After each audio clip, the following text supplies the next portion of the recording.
The business, motherfucker. The Daily Read. Your source for news, politics, sports, and all things trending. Here's your host, Marcus Gentry. Like I was telling you earlier, this is part 2 to from school to the penitentiary, from schoolhouse to the jailhouse. And I'm basically taking you on this journey because a lot of us are viewed as unintelligent barbarians. And that's a reason for that. We black men not only are being viewed as barbarians by the public, but we are viewed as peasants by our women. And all of it's leading somewhere. All of it's leading to the continuation of white dominance. As long as they give us 10 to 15% of the wealth and they put it in certain hands, they didn't just give us the 10-15% of the wealth, they also gave us these organizations like the Masons and Eastern Stars, which was given to us by whites. Then we started gangs because we started seeing white gangs. You know, the Italians with their mafias. So all of it is connected. All of it is connected to have gatekeepers set in place to keep the black population in check. You can't have too many millionaires and billionaires. Yeah, we're gonna give you a few so we can put it up there to the audience and say, see, black people can make it too. That's a goddamn lie. Them few people you see like Jay-Z, like Denzel Washington, like Oprah, Samuel L. Jackson, whoever the greatest running back is now, when you see them certain people like Michael Jordan, they get the 10% of the wealth and become millionaires and billionaires. All of us can't get that because they need the vast majority of you to still be slaves. Instead of being on one plantation in Mississippi, they done turned the entire American experience for some of us black men into slavery. And that's why they got that pipeline from the schoolhouse to the jailhouse. Because inside of that pipeline, once they give you that felony, you can't vote, which means you as a black man can't put who you want in power. You can't carry a gun. That means you, black man, can't defend yourself and defend your family and defend your people if a race war happened, because you're not supposed to have a gun in the first place. It ain't about no goddamn public safety. There's more white serial killers out here with guns than black people. Regardless of whether we got King Vons and young men doing drills in the inner cities, there's more white serial killers out here than blacks, period. So it's not about public safety. It's about power. And those skills began right on the plantation. We were hired out.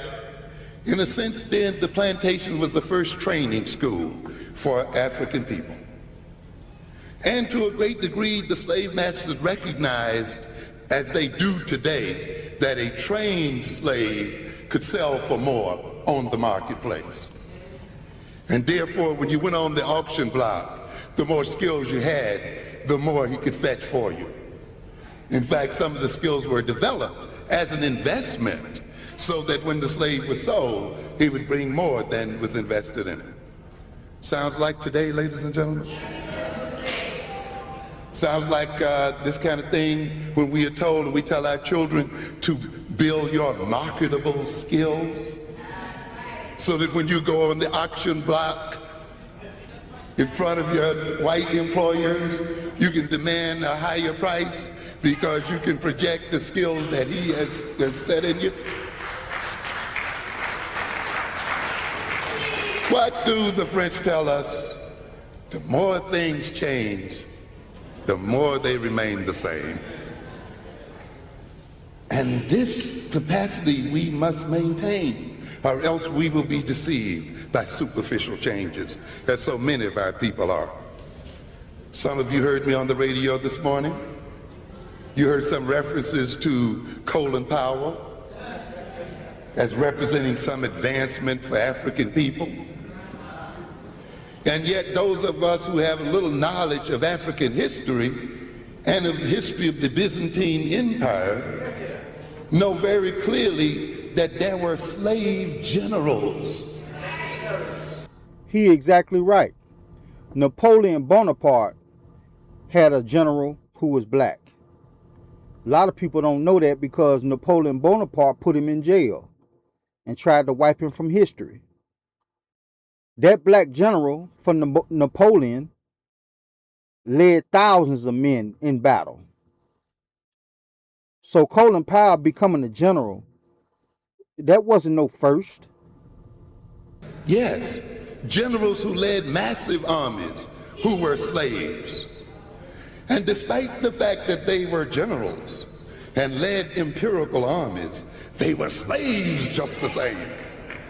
So the idea then that you're going to have an African man under the power of European and white supremacy being a general, that he represents some kind of power and advancement for black people, is a delusion.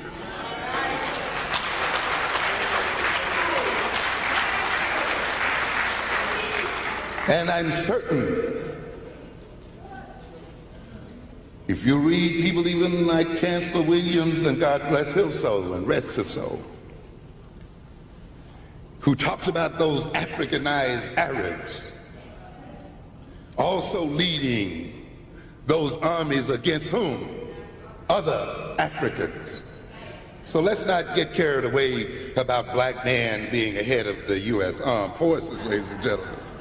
Because essentially he's going to play the same role that we've always played when we were promoted to these second-hand positions. That is leading aggression against our own people. It's called gatekeeping. Let's look a minute at the political economy of the personality. You see, before we talk about personality as a psychological entity, ask yourself the question, what is its political and economic function? You see, we get a lot of people get caught up about normality and abnormality and trying to define what is normal and what is not normal. Before you get caught up in asking that question, ask yourself, what is the social function and the political function of normality? You see? In other words, then, the personality, to a great extent, is a political creation and a social creation. So is normality.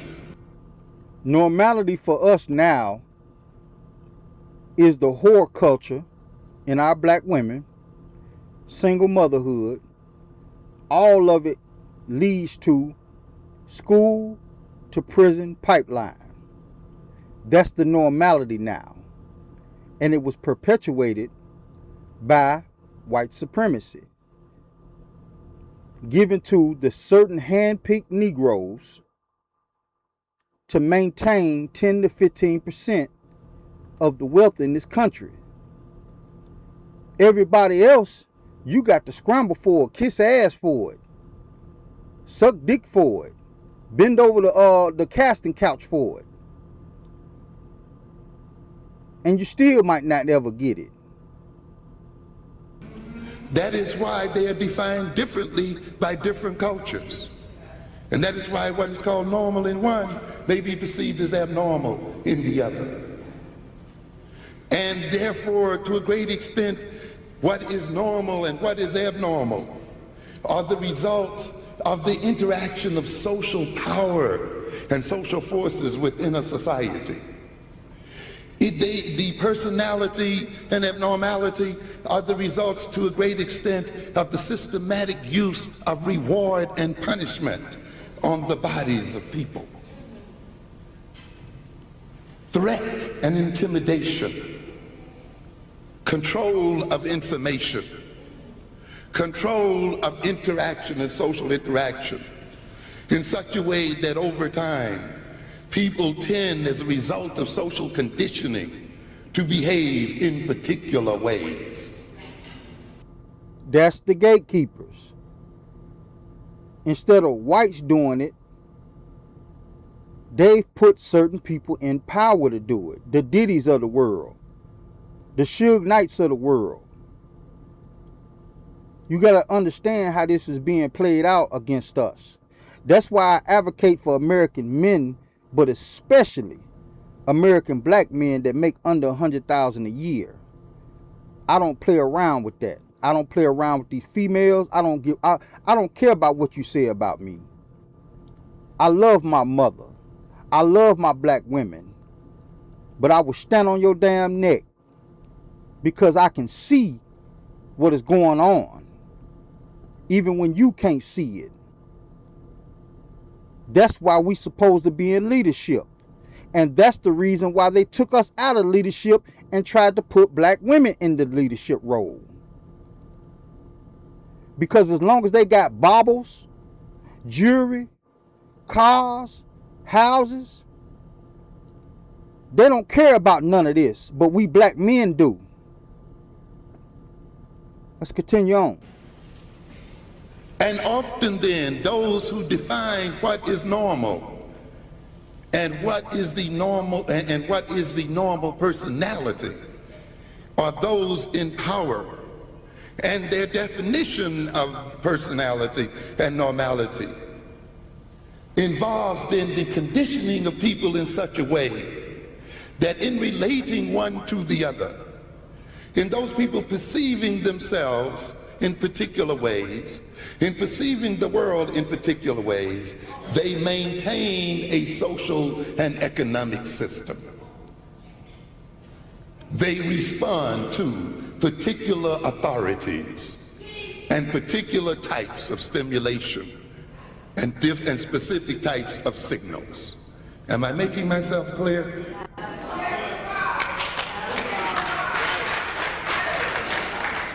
And therefore, all of what's involved in special education as an indication of deviant personality or as an indication of them abnormality ultimately is built and structured right into the political and economic system of this world.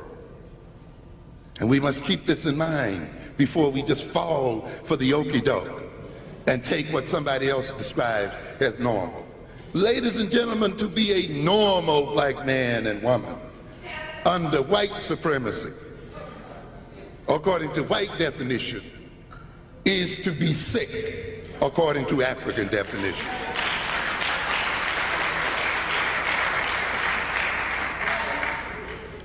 I agree with what he said, but not anymore. Not anymore. Because they got the gatekeepers in place now. It used to be that way. But to be sick or a house Negro, you had to prescribe to the white definition of normal. Other blacks would look at you strange.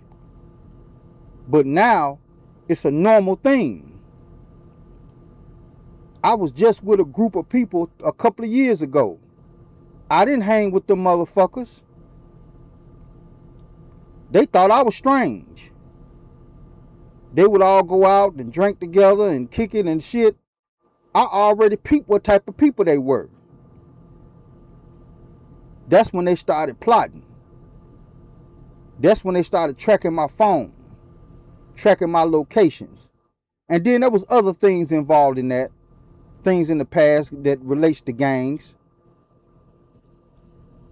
But I wasn't falling for their normal. I reserved the right to protect myself, even against a bitch, if she put her hands on me. I don't get that right up. You do, because that's normal to you. But she put her hands on me or damage my property, I'm going to slap the shit out of her. That's normal to me.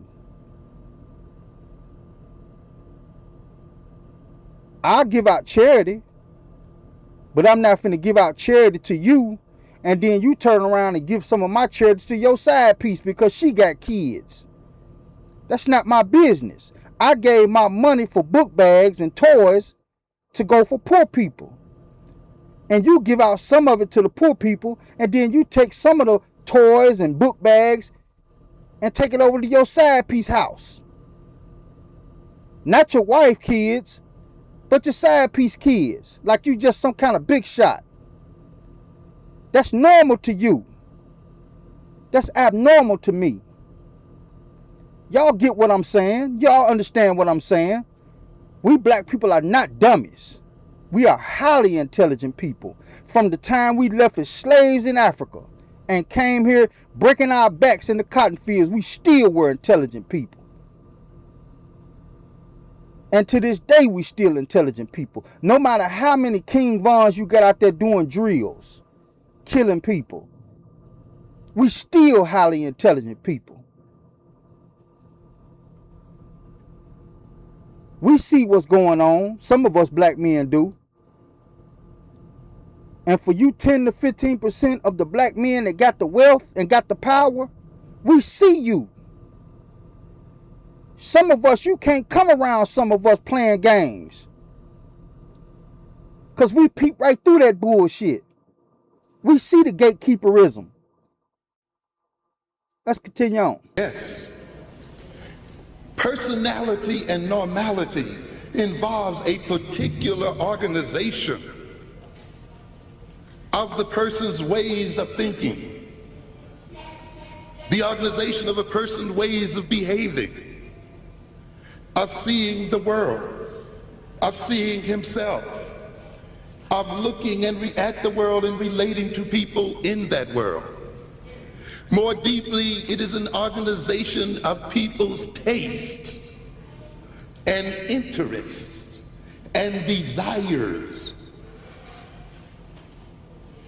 And if you look closely at it then, normal people in a particular society will be interested in those things that maintain that society, will have desires which, if satisfied, maintains the power relations in that society. Am I making myself clear here? Okay? They will be interested in things that maintain power relations. They will define themselves in ways that maintain power relations. The way some black men define themselves today as skirt chasers,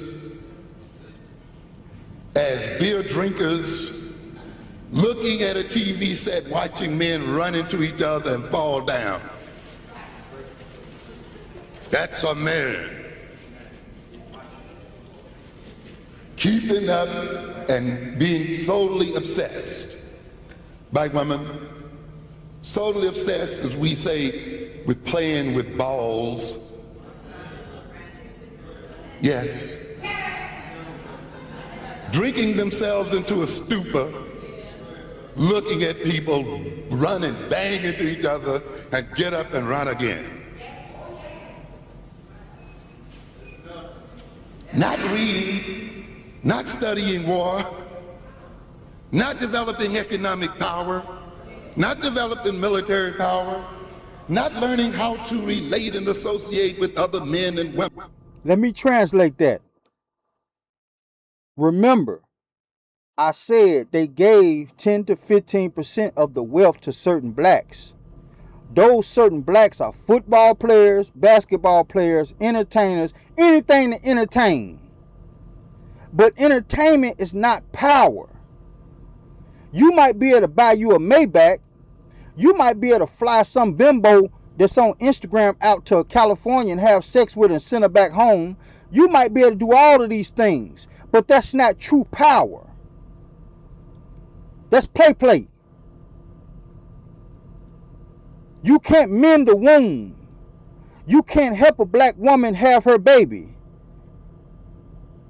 You can't a kid come in with a broken bone and the black woman say, I don't have enough money to take him over there to the white side of town, so I had to bring him over here to the black doctor. And he said, come on in, Shirley, I'll help mend his leg. You can't do none of that. So they gave the wealth to the people in our society that are non-essential. And some of you might get mad when I say Michael Jordan is non-essential. Motherfucker, he's non-essential. I love Michael Jordan. I love to see him play. The man was a bomb, a beast. LeBron James, a beast. But you're non-essential. So if they give you 10 to 15% of the wealth in this country, and then they give it into the hands of blacks who are non-essential, we can never have no real power. And then you got all these gatekeepers everywhere to make sure that we don't go over the 10 to 15% wealth range. Because we like crabs in the bucket. The crabs at the top that got all the wealth, they'll push you back down to maintain the system. Because the system worked for them. It didn't work for you, black man, that make under $100,000 a year. You can't even get a bitch. And if you do get a bitch, she a throwaway. She one of them type of women that had 3-4 baby daddies and mental issues and bills up the ass. She still kind of cute. She a throwaway. Them dudes didn't even want her no more. They done married some woman named Consuela. And now you got to deal with her attitude and her bullshit, her backstabbery ways. You got to deal with that. That's why I always tell people I advocate for black men. If a woman came to me right now, want me to advocate for her, if her life is not in danger right then, I'm going to tell her to go somewhere else. I ain't got nothing for you. Because you got enough help. Now, if your life is in danger right then, of course I'm going to try to help you. But if you just need some help with your rent, book bags for your kids, toys for your kids, get the fuck out of here. I advocate for men. We've had enough of this shit. To form an organization that will be an expression of African power and to liberate African people, that somehow has been made to be perceived by many of our young men and women today as to be engaged in feminine or less than manly activities. And the society is willing to pay black males millions of dollars to maintain those interests. You understood that? They willing to pay the Jay-Z's millions of dollars to maintain the order. He's a part of the 10 to 15%. Guys like him, the one that's speaking, he probably get a normal paycheck.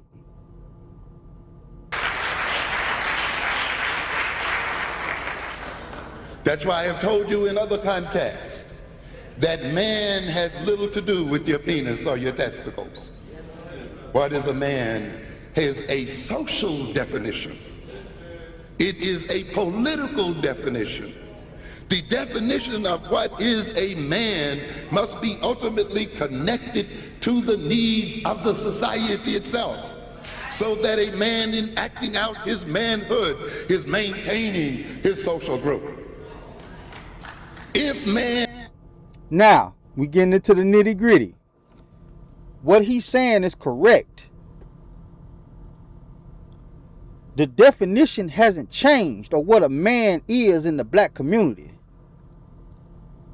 But what the black community has done, you're a man if you uphold the social structure of what's going on that benefits white America. That's why they tell you your family is the people who you make your family. No, not with me. My definition of a man is my social structure is my family. So when I reach back after I make $1 million and I get my brother or my cousin or my niece and nephew or my young cousin and bring him up, and then I'm going to tell him to do the same. That's my society. That's my society. I don't have to deal with your society. So whether you call me a man or not for not dealing with your society, because you always got them certain few black men, you know, the gatekeepers say, yo, man, it ain't about money, man. It's about your morals and your morals and you know, you got to work on yourself and get the fuck out of here. You a clown to me. A goddamn clown. Diddy ain't got no goddamn morals. For 20 years, people was hanging on to him. It ain't about your morals. People tell that to poor people to keep them in line. While they go over here and hang with somebody like Diddy. Let's keep it going. Man is not defined, and what it means to be a man is not defined socially and in terms of his social group. Then he will not be social but antisocial. And one of the major reasons then our males are attacking our own societies and communities today is because they have not correctly defined what it means to be a man.